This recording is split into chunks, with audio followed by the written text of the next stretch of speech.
Hammaga assalomu alaykum. Mening ismim Saodat. Hammaga assalomu alaykum. Mening ismim Saodat. Men psixologman, tadbirkorman va yaqindan IT founderman va o'z startapimni ustida ishlayapman. Mana shu videoda qanday qilib men amaliyotchi psixolog bo'lib turib tadbirkorlikka kirib qoldim va tadbirkorlikdan qanday qilib IT mavzuga, IT temaga kirib qoldim. Mana shu haqida gaplashamiz. Va bu videoni bitta dubldan olaman, hech qanaqa xatosini to'g'irlamayman, montaj ham qilmayman. Mana shunaqa oddiy video olib qo'yishga o'zimga o'rgataman. Nima xato qilsam ham xatolarim bilan o'zim qabul qilishim uchun, perfeksionizm bo'lmasligi uchun hamma shir-havatislarni qoldirib qo'yaman shu videoni.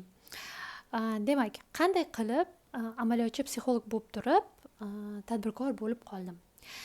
1-2-3 yil konsultatsiya qilishni boshlaganimdan keyin qaysidir vaqt shunchalik konsultatsiyalarim soni ko'payib ketdiki, bir kunda 5-6 ta konsultatsiya, bir hafta, 2 haftaga to'la расписание bo'lgandan keyin с ужасом-da, то есть tushundimki, что juda charchayapman. Bunaqa plotniy grafikda ishlasam, konsultatsiyalarimni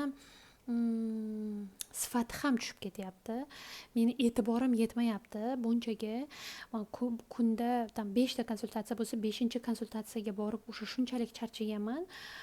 E'tibor bilan bir o'zimni bilaman-ku qanaqa yaxshi ishlay olishim mumkin, qancha e'tibor bilan eshita olishim mumkin.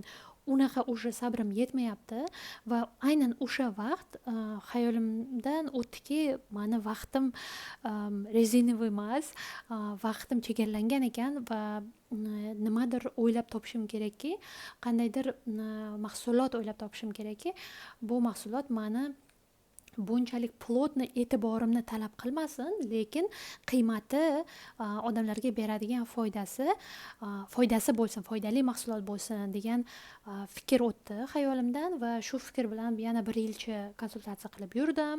Konsultatsiyam narxini oshirdim. Men hadeb narxini oshiravermaysiz-ku. Qaysidir vaqt o'yladimki, ko'rishni boshladim. Menga kelayotgan odam umuman o'zi konsultatsiyaga kelishdan oldin odam qancha ichki va tashqi to'siqlardan o'tib keladi menga. Ichki to'siqlardan men o'zim jinroqmanmi yoki nimaga men o'zim bilan spravlyatsiya qila olmayapman, kitob o'qisam bo'lardi-ku yoki kimdir bilan maslahatlashsam bo'lardi-ku deb qanaqadir ichki to'siqlardan tashqari tashqi to'siqlar ham bor. Kim senga qo'yibdi psixologga borishga, pulingni qayerga ketkazishni bilmayapsanmi? Har xil to'siqlardan o'tib kelishadi. Meni o'zi oldimga bu bitta odam kelgan edi. Agar psixologiya konsultatsiya jarayoniga yana 2 ta odam kelish kerak bo'lsa, ya'ni xotin kelish kerak bo'lsa, bu undan ham ko'p to'siqlarni olib keladi. Hattoki muammo bo'lsa ham, muammo borligini tan olib turilgan bo'lsa ham, muammo hayotni sifatini tushirayotgan bo'lsa ham, uydagi atmosfera yomonligini bilib ko'rib tan olib turgan bo'lsa ham, inson bizada shunaqa-ku, o'zi uydagi narsani tashqariga olib chiqma deydi. 2 ta odamning orasidagi muammoni 3-chi odamni taklif qilib hal qilish madaniyati hali rivojlanmagan edi. Hali ham hisoblayman, hali ham yaxshi rivojlanmagan. Shuning uchun men o'yladimki, qanday qilib men shu 3-chi odam qatnashmasdan turib bu muammoni hal qilish mumkin? Qanday qilib insonlarni ochiq gaplashishga, ichidagi borini aytishga, o'ziga va yaqin insonni yaxshi tomonlariga e'tibor qaratishga qanday qilib men turtki bo'la olaman degan savol bilan, mana shunday niyat bilan "Не чужие" proyektimni boshladim va bu proyekt insonlarni bir-biriga yaqinlashtiruvchi savollar, mashqlar jamlangan o'yin sifatida upakovka qilingan proyekt edi va sizlarga juda ham rahmat, что bu proyektni juda ham iliq qabul qildinglar va ishondinglar, sotib oldinglar, podarka qildinglar, ko'p rekomendatsiya qildinglar va mana shu produktim xudoga shukur hozirgacha mingdan ko'p tashakkurlar aytishadi, благодарность yozishadi. Rahmat sizga, rostdan ham yordam berdingiz, rostdan ham shu narsa yordam berdi. Hech qachon bunaqa gaplarni gapirmagandilar yoki hech qachon bunchalik ochiq gaplasha olmagandik turmush o'rtog'im bilan degan o'ziflarni olganimdan keyin ko'nglim joyiga tushdi. Ha, aytdim, demak rostdan ham foydali narsa, rostdan ham kerakli mahsulot bo'ldi deb ko'nglim joyiga tushdi va mana shu не чужие produktimni продвигать qilayotgan jarayonda menga bir necha marta taklif qilishdi, давайте shuni приложение qilamiz, ilova ko'rinishida qilamiz deb. Men aytdim, yo'q, mani ideyam shunaqaki, insonlar telefonga kirib ketmasin, telefon bilan ovora bo'lmasin, nabarot, telefon aksincha telefondan chalg'ib yaqin odamiga qarasin degan niyatim bor mani. Shuning uchun men telefonda xohlamayapman deb qarshilik ko'rsatdim.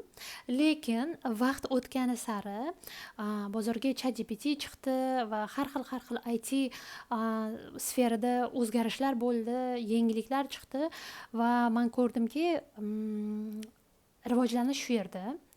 Va ChatGPT chiqqanda birinchi savolim shunaqa ediki, mana shu sun'iy intellekt ChatGPT psixologlarni ishini olib qo'ymaydimi, yo'qmi, o'rnini bosa oladimi, yo'qmi degan savol bo'ldi. Va undan tashqari psixologiya qayerga qarab rivojlanib ketyapti, qayerga qarab o'syapmiz biz, 5 yildan keyin, 10 yildan keyin, 20 yildan keyin psixologiya qanday ko'rinishda bo'ladi degan savollar bilan o'zimni band qildim. Va shu payt sezdimki, hozir vaqti mana shu IT sohaga kirishga va IT sohada ham mahsulot qilishga va mana shu men tayyor bo'lgan paytim, dunyo tayyor bo'lgan payti, Alloh nasib qilgan vaqti biz mana shu ilovani yangi proyekt qilib, mazmun ilovasini yo'lga qo'ydik va mazmunli hayot uchun, mazmunli suhbatlar uchun, shu insonlarni bir-biriga yaqinlashtiruvchi o'yinlar, savollar yig'ilgan, undan tashqari community bo'ladigan, kurslar bo'ladigan, har xil yangi возможностьlar qo'shadigan produkt yaratdik va hozir mana shu IT startapning ustida ishlayapman va mana shunday qilib amaliyotchi psixolog bo'lib turib, parallelno tadbirkorlikni ham va IT sferaga ham kirib qoldim. Baribir hamma tadbirkorligim ham, IT soha ham psixologiya bilan bog'liq. No, shu psixologiyani har xil ko'rinishi deb ayta olmayman va baribir meni qiziqishim shu mavzuda va mana shu mavzuga mahsulotlar qilish menga yoqadi va agar sizga ham shu narsa qiziq bo'lsa, psixologiya, IT startaplar qanday rivojlanyapti va umuman mana shu bitta startapni qanday qilib dunyoga kelishini kuzatmoqchi bo'lsangiz, albatta kanalimga obuna bo'lib qo'ying, kommentariyada savollaringizni qoldiring va o'zingizni izoh qoldiring. Nima deb o'ylaysiz? ChatGPT psixologlarni ishini oldimikin, yo'qmikin?